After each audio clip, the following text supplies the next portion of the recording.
Hey Canucks fans, do you think that General Manager Jim Benning has done a good job over his tenure with the Vancouver Canucks?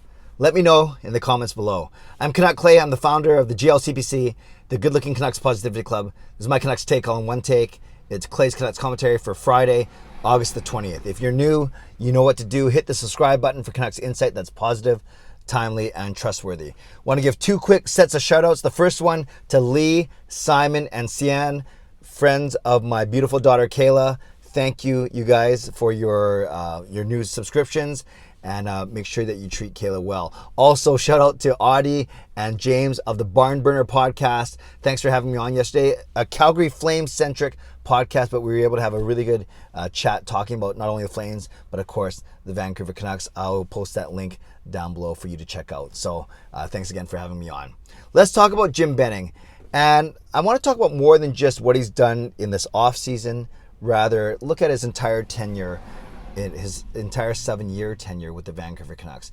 This came up for a couple of reasons. Number one, obviously, I think most people are high on what Benning's done over the offseason. And it came up in the podcast discussion with Audie and James. As well, there's always a Twitter thread that comes on once in a while. People comparing Gillis and Benning, how much winning each guy did, how the teams did, development and prospects and pro scouting and all these things.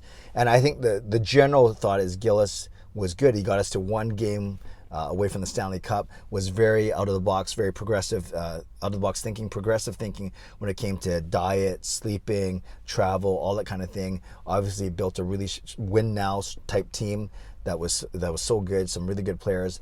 But of course, the one knock is that maybe he didn't develop our prospects, leave our prospect cupboard that full. Benning's kind of the opposite. He's known as a draft and develop guy, yet he hasn't had a lot of playoff success.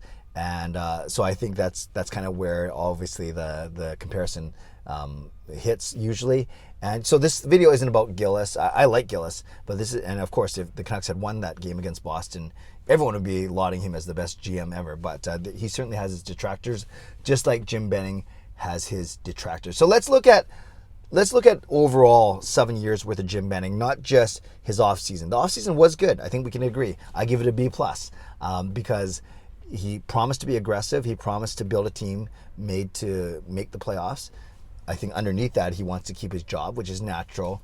So he was aggressive in trading away guys like Eriksson and Beagle and Roussel and Nate Schmidt, bringing in guys like Garland, Ekman-Larsson, and Dickinson, signing guys like Pullman and Halak, and of course buying out Virtanen and Holtby. All these moves done with the eye of course, keeping Pettersson and Hughes happy, not just happy, but being able to sign them to reasonable contracts, which we are still waiting news on, and we might be waiting for a while. So we know that he's had a decent offseason this 2021 offseason. Let's talk about overall tenure. And I'm not going to go through every single move, every single transaction, every single decision, but I think we could break it down into 4. Draft and develop, contract extensions, free agency, and trades. And we'll see very quickly in all 4 of those categories, there's be some hits and some misses. When I think about drafting and develop, you obviously think of Pettersson at 5th overall, Hughes at 7th overall. Those are 2 good picks. We're confident that Podkolzin's will be a good pick. We're very confident. We've seen what Höglander can do. And we also think back to guys like Thatcher Demko picked in a little bit later. So some really good, the core of our team has been drafted. A lot of it has been drafted by Jim Benning. Then, there's a couple misses, of course, with Jake Virtanen and Olli Juolevi. So those are, Virtanen was 14, Olli Juolevi was 16. Now, of course, I forgot Brock Besser in 15. So you could say, Pettersson, Hughes, Besser, Demko, Höglander, Podkolzin, all really good picks so far.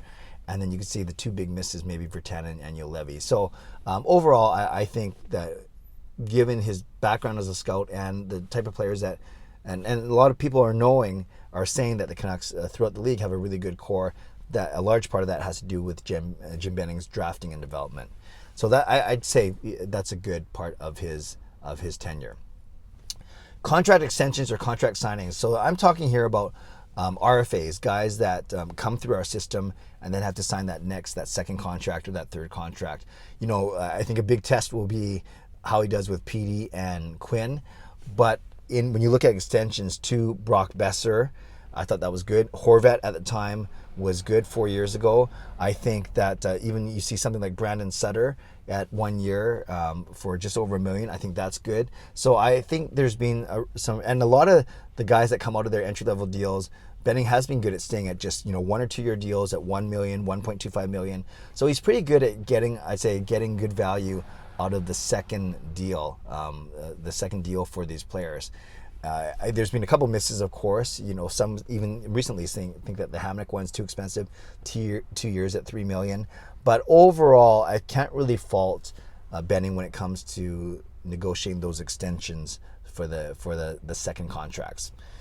Let's go to the third category, though, of UFAs, and this is probably Jim Benning's weakest part.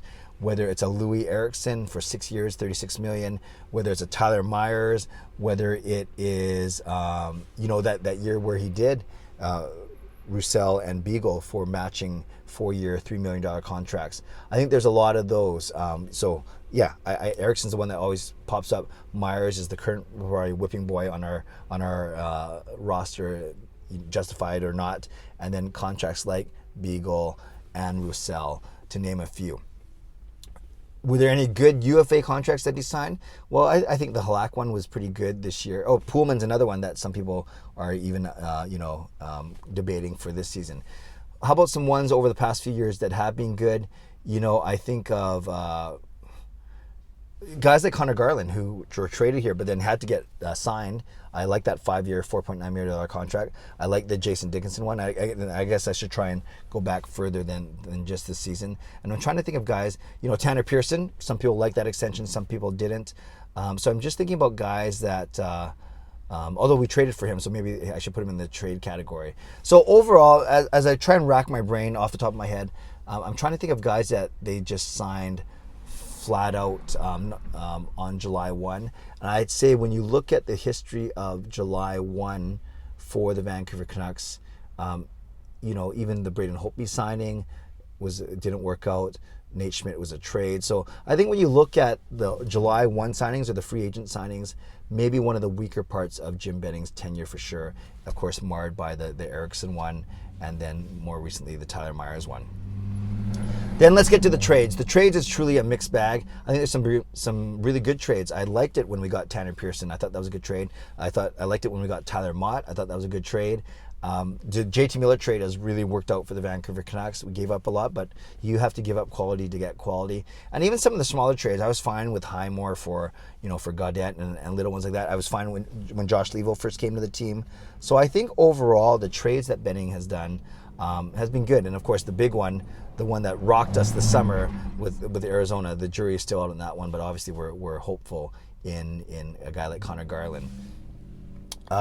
Trading for Nate Schmidt for only a 3rd round pick, that looked good at the time. Had to trade away Nate Schmidt for a 3rd round pick, so that doesn't look so good, but it almost comes out in the wash. Obviously it's not the same pick. So I think you can see with the trades, it's kind of hit and miss. Of course, people didn't like the Toffoli trade, giving away Tyler Madden, so that maybe wasn't the best. So a lot of times the Canucks seem to be maybe not extracting full value in the trade. Some would even say that about JT Miller, that Tampa Bay was in a no leverage spot. But overall, I think Benning's trade history has been pretty good. And then even the Dickinson one, leveraging the Canucks' favorable expansion draft position to extract Dickinson out of Dallas for only a future 3rd round pick. So overall, I think overall trades have been good. So where does it come out in the wash? Well, I think his drafting and development is the strongest part. I think his contract extensions have been good. I think his free agency has been bad, and I think his trades have been hit and miss. So, to me that comes to a B or B plus, maybe B plus because of recent developments, but maybe a B is a good, fair, solid mark. Some of you guys might think that's too high, too low. I would love to know in the comments. So let me know, what grade would you give Benning over his 7-year tenure? Actually, now that I think about it, when I say B, but then I say the Canucks have only made the playoffs twice out of the 7 years, is it because of who he inherited? No, I'll stick with my B, but I have a feeling that some of you guys are going to think I'm going to be, that's way too high of a mark, but let me know why. Leave a comment below. I'd love to read, react, reply, as always. Shout out to my Hall of Fame members, Jens95, Sim Alexander, Justin Credible, Nux fan number 29, Lucas Gates, Chris Seifert, Adam Broomfield, Shea Family Channel, Shannon Hollingworth, and Andrew Chang. Thanks for your support as always. And thanks to the support of all members of all levels. You are listed in my video descriptions. If you want to become a member of the CCC Crew, press the join button underneath this or in my videos or in the memberships tab on my YouTube channel. So I've made a couple changes this Saturday, still doing my live stream at 10 p.m. because I can't do it on Sunday, moving the group members chat for Hall of Fame and franchise members to next Wednesday, but I'll talk to you guys directly. Once again, check out the Barn Burner podcast. Link is in the description, and I hope you guys have a really good day. Leave a comment below. I want to know what you think about Jim Benning's tenure here with the Vancouver Canucks. Give him a letter grade. Mine is a B. Subscribe if you'd like to. Like this video if you'd like to. Become a member of the channel if you'd like to. And leave a comment for sure. Stay safe, stay healthy. Take care of yourselves and take care of each other. Have a great day. God bless. And go Canucks go.